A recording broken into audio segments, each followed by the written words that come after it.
Plant FAQs. Canna discolor, Canna indica. As a plant enthusiast, I've had my fair share of experiences with various species, and Canna discolor is one that has really caught my attention. This plant is a stunning addition to any garden with its striking foliage and unique characteristics. Here's a detailed FAQ guide based on my personal experiences and observations. What is Canna discolor? Canna discolor, a synonym of Canna indica, is a species of canna native to Central and South America. It's renowned for its vibrant, tropical appearance and ornamental value. Unlike the more commonly known canna lily, Canna discolor is notable for its large, glossy leaves that can range from green to a deep bronze color. The plant can grow up to 5 feet tall, making it a standout feature in any garden. Is Canna indica a lily? Canna indica isn't actually a lily, although it's often called a canna lily. It belongs to the Cannaceae family, which is different from true lilies that belong to the Liliaceae family. Despite this, the vibrant and striking flowers of Canna indica do give a similar dramatic effect in the garden, which might be why people sometimes confuse the two. Is Canna indica edible? Yes, Canna indica is edible. The rhizomes, or underground stems, are particularly known for being a food source. They can be boiled or baked like potatoes. Personally, I've tried them boiled and found that they have a mild, starchy taste, somewhat like a mix between a potato and a sweet potato. They're also rich in starch, making them quite filling. How to care for Canna discolor? Caring for Canna discolor is relatively straightforward, but there are some key considerations to keep in mind. Here's what I've learned. Light requirements. Canna discolor thrives in full sun to partial shade. It needs at least 6 hours of direct sunlight each day to flourish and develop its vibrant colors. Watering. This plant prefers consistently moist soil, but is not overly fond of waterlogged conditions. I find that watering it once a week works well, especially during dry spells. Ensure the soil has good drainage to prevent root rot. Soil.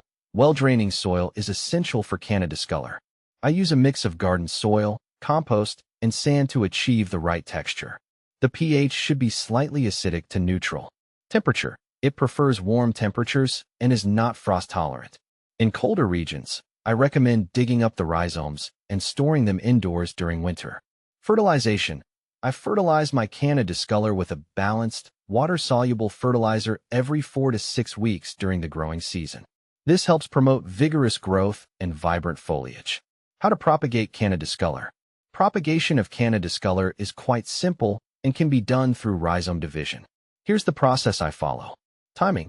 The best time to divide rhizomes is in the spring, just as new growth starts. Method. Carefully dig up the plant and separate the rhizomes with a clean, sharp knife. Ensure each division has at least one growth bud. Replanting.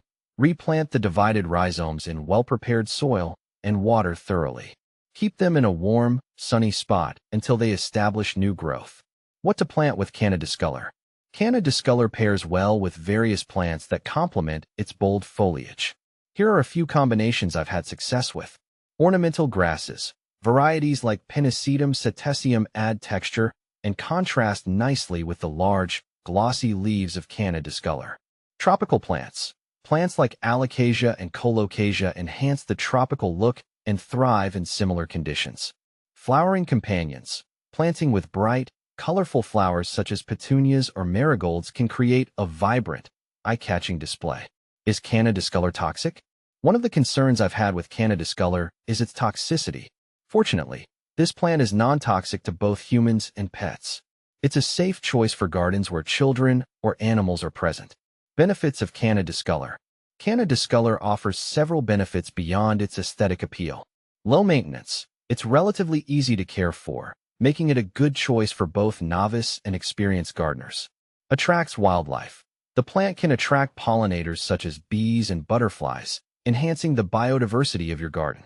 Versatile use. It works well in various garden settings, including borders, containers, and tropical-themed gardens. Common problems with Canna discolor. Despite its many positives, Canna discolor can face a few issues. Pests. Watch out for aphids and spider mites, which can occasionally infest the plant. Regular inspection and treatment with insecticidal soap can help manage these pests. Diseases. Fungal diseases like leaf spot and powdery mildew can affect Canna discolor. Ensure good air circulation, and avoid overhead watering to reduce the risk. Bulb rot. Poor drainage can lead to bulb rot. Make sure the soil is well drained and avoid overwatering. Comparing Canna discolor with similar plants. Canna discolor is often compared to other ornamental cannas, such as Canna indica and Canna tropicana. Here's a quick comparison based on my observations. Canna indica. While similar in general appearance, Canna indica typically has more colorful flowers and is less notable for its foliage. Canna tropicana. This hybrid is known for its vibrant, multicolored foliage but does not reach the same height as Canna discolor. In summary, Canna discolor is a beautiful and versatile plant that can enhance any garden. Its bold foliage, ease of care, and minimal toxicity make it a great choice for many garden enthusiasts. By following the care tips and considering its benefits and potential problems, you can enjoy a thriving Canna discolor in your garden for years to come.